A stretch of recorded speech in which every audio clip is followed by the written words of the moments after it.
Վերջին հարցն է։ Ըստ ձեզ, եթե գնանք 26 թվականի ընտրություններին ու արժեվ մեծամասնություն լինի ԿՊ-ն, ինչ անելիքներ պիտի լինի։ Միգուցե հին ընտրություններն էլ քննարկելու առիթ լինի։ Մի քիչ առաջ Արամ ջան խոսում էինք սրանից։ Խոսում էինք սրանից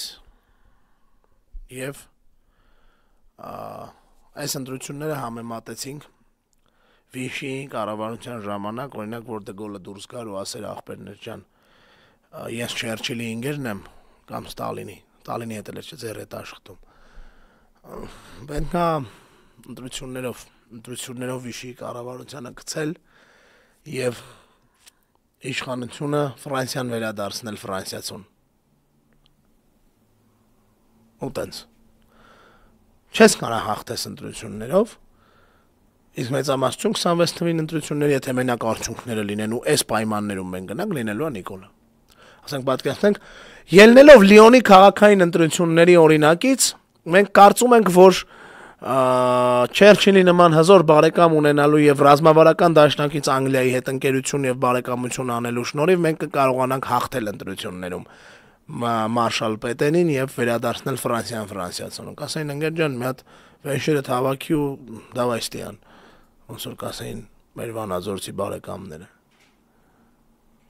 Անեց որ սիրելի ընկերներ։ Այդ ժամանակ ոչ մի անելիք մենք չենք ունենալու։ Նիկոլն է ունենալու անելիքներ, ոնց որ ուներ անելիքներ մինչև այդ ընտրություններից հետո եւ դրա հետևանքները լինելու են մեզ համար շատ ծանրացուցիչ ու շատ բացասական։ Անեց որ եկեք անենք այնց, որ այդ ընտրությունների արդյունքները մինչև ընտրությունների ելքը կանխորոշված լինի եւ մենք այդ ընտրությունների ելքի կանխորոշման համատեքստում մենք լինենք հիմնական ասողը։ Մենք լինենք կանխորոշողը այդ ելքերը։ Մենք անենք ամեն ինչ, որպեսզի ընտրության ելքը, եթե հասնի ընտրության, արդեն կանխորոշված լինի։ Նիկոլը նվազագույնի չմասնակցի ընտրություններին, ԿՊ-ով հանդերձ։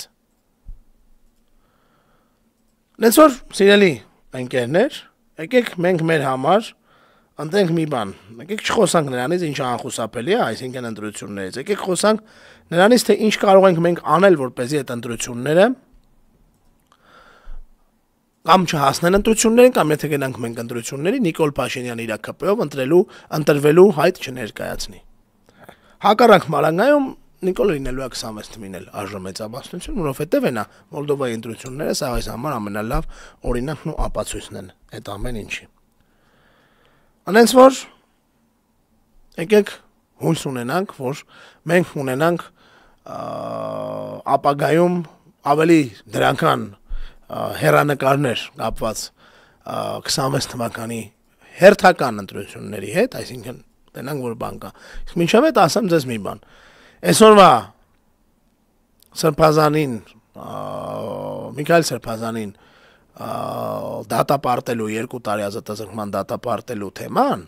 դուք մի մտածեք, որ ընդամենը Միքայել Սրբազանին պատժելու թեման էր։ Սա անոնսն էր Նիկոլի հակաեկեղեցական արշավի։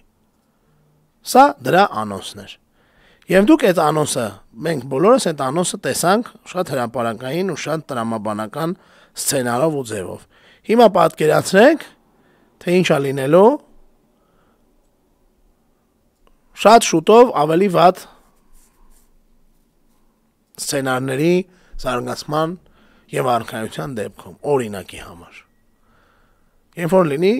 Նիկոլի խոստացած գրոհը Էշմիածնի վրա, իսկ դա լինելու է։